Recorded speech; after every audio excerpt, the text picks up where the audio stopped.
এখানে ছাত্র দল থেকে শুরু করে বিএনপি থেকে শুরু করে সকল সুশীল সমাজের ছাত্র এবং সদস্যবৃন্দ সবাই উপস্থিত। আমার পরিচয় একবার দিয়ে দিয়েছি, তারপরে বলি। ইউদিন ইউনিয়নের প্রধান সমন্বয়কারী বাগমারা উপজেলা, একই সাথে জাতীয় ছাত্র সমাজের সদস্য সচিব কেন্দ্রীয় কমিটি এবং সদস্য সচিব বাগমারা উপজেলা। আপনারা আজকে আমি অনেকটাই মিস করছি আমাদের তালিব আঙ্কেলকে, কারণ আমার তালিব আঙ্কেলের হাত ধরেই আমি এই সংস্থাতে আসতে পেরেছি। আজকে সেই মৃত আসলে আমার যে প্রতিটা এই প্রোগ্রামগুলো যখনই করি তখন তার কথাগুলো মনে হয়, প্রতিটা প্রোগ্রামে সে থাকে। আসলে আমরা বাঙালি খুবই মানে ঠান্ডা প্রকৃতির মানুষ। আমরা কিছু কিছু সময় অনেক কিছু পুরাতন জিনিস মনে রাখি, আবার অনেক জিনিস ভুলে যাই। কিন্তু আমি বলতে চাই, আমি এখানে অনেক কথা উঠে এসেছে, তার মধ্যে একটি কথা বলতে চাই যে আমরা অনেক ছোট, কিন্তু কেন মানুষ হিন্দু ধর্ম বলি বা মুসলমান বলি, কেন নিজেকে এই বাংলাদেশের নাগরিক ভাবে না? কেন কিছু হলেই গন্ডগোল ধরে ভারতকে যেতে হবে? কেন এরকম হয় আমি বুঝি না। কারণ কেন ইতিপূর্বে হয়েছে এবং বলেছে 92 জাতীয় পার্টি ক্ষমতায় ছিল না। জাতীয় পার্টি বাংলাদেশে ইসলাম রাষ্ট্র ঘোষণা করেছে, 1 নম্বর রাজনৈতিক দল এবং নেতা ছিল হোসেন মোহাম্মদ এরশাদ।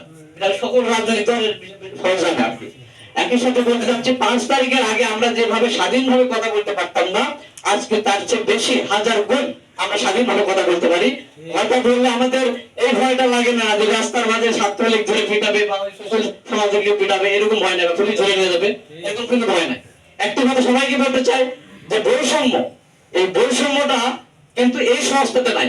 কারণ আমি একটি জাতীয় পার্টি সহযোগী সংগঠন জাতীয় ছাত্র সমাজ, তারপরও আমার কাজের মাধ্যমে বা যে কোনো কাজে আমাকে প্রধান সমন্বয় করা হয়েছে।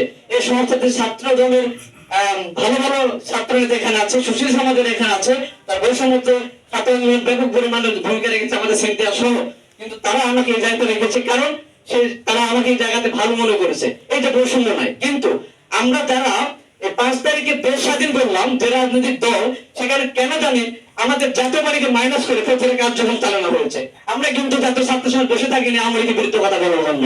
5 তারিখে বা 7 তারিখে ইউদি হাঙ্গারে নিউমার্কেটের সামনে প্রোগ্রাম হয়েছে, তাহলে আমি আওয়ামী লীগের বিরুদ্ধে, ছাত্রলীগের বিরুদ্ধে কথা বলেছি। প্রথম 2-3 উপদেষ্টার সাথে আমাদের কথা হয়েছে। আমাদের কিছু কিছু রাজনৈতিক দল তারা কোনোদিন বাংলাদেশে নির্বাচন করতে পারেনি, কিন্তু জাতীয় পার্টি আমার সর্বপ্রথম নির্বাচন করার সুযোগ পেয়েছে। আমি নাম বলতে যাচ্ছি না।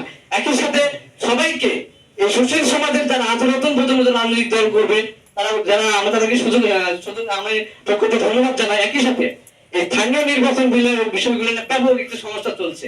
ঠিক আছে, আমরা ইতিপূর্বে দেখেছি আওয়ামী লীগের সময় স্থানীয় নির্বাচন যদি আগে না হয়, এমপি নির্বাচন আগে যদি হয়ে যায়, এমপিদের যে বাণিজ্যটা, এই বাণিজ্যগুলো কিন্তু ব্যাপক পরিমাণ হয়, আমাদের সব জানে।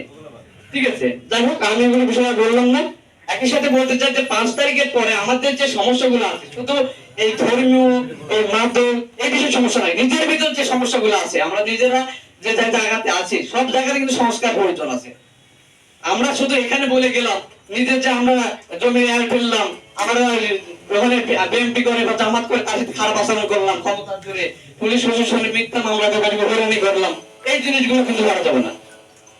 কারণ আপনারা হয়তো বুঝতে পারছেন কিনা জানেন, নতুন প্রজন্ম বুঝতে পেরেছে যে বাংলাদেশ কোথায় যাবে, এই বাংলাদেশ কোথায় যাবে বা কোথায় নিয়ে যেতে হবে, বাংলাদেশের এই সুশীল সমাজের নেতাগুলো বুঝতে পেরেছে। এই কারণে নতুন রাজনৈতিক দল হচ্ছে। আপনারা যার যে রাজনৈতিক দল করেন অবশ্যই আদর্শ মেনে চলবেন, সংঘাত এবং বৈষম্য নতুন করে সৃষ্টি করার কোনো কাজ করবেন না। এই বলে আমার বক্তব্য শেষ করলাম। আসসালামু আলাইকুম। ধন্যবাদ।